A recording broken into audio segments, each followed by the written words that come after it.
they were working with us, they were assisting us, they were encouraging us and offering us ideas and possibilities and one thing or another in plasma fusion, which is infinite energy forever. But he says, I got to know them pretty well. And he says, after a couple of years, he said, I went up to one of them and I said, what do you guys really think of what's human beings? And this chap, through somewhere, said, well, since you've asked, we think you are how did he word it? A primitive, savage, and dangerous race. And the scientist said, I had to agree with him. We are. We're a primitive, savage, and dangerous race at the moment. The other chap was standing there, who had been listening in. He was also from somewhere. Said, you also smell bad.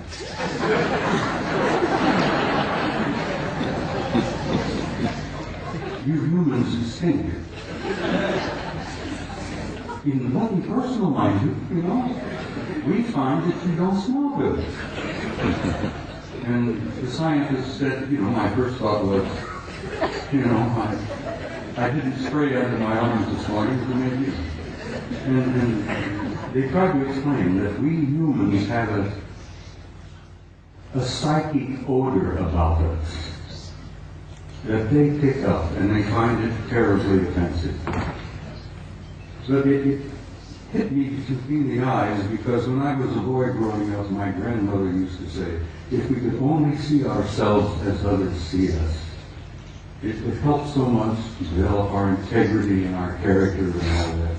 And this remark from my grandmother hit me, that we were getting this so-called from a horse's mouth, from one of our extended family out there, that you're primitive, savage, and you're dangerous, but you also stink.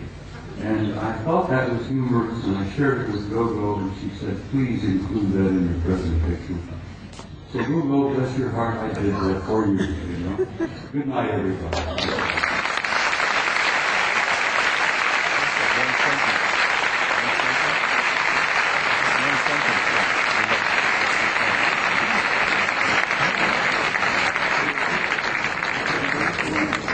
One sentence. It relates directly to what Bob has said. If you want contact, raise your spirit high. And that's what they want.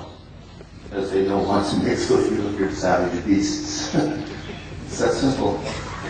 Just relax and be happy and work with each other. It's a very simple message. Thank you, Henry. Thank you.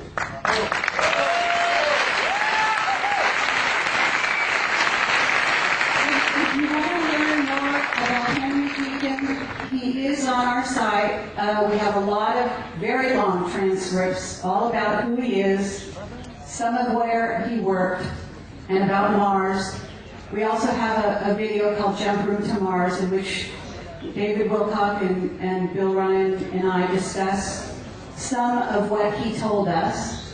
And we're looking for maybe a 15-minute, maybe a half hour tomorrow when Henry Deacon can address you and maybe tell you some of the details. Thank you.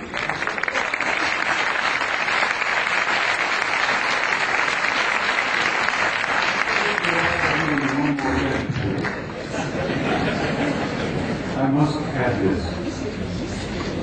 I have traveled all over the planet and I've spoken at conferences all over the globe and all over the United States. I have never been to a conference of this nature without there being at least one and generally two of the others in the audience. And I wanted you all to think about that and look around you and know that in your midst, I jokingly refer to it, you have good friends in high places, and they're in your midst, And I learned over the years to recognize it. It's your family. Exactly. But like Ingo Swan, I've developed the intuitive ability to spot them and recognize them. And now I have them coming up to me in conferences, introducing themselves to me. And there are no limits, Max, no limits. Life is infinite and forever. God bless all of you, and I will say good night.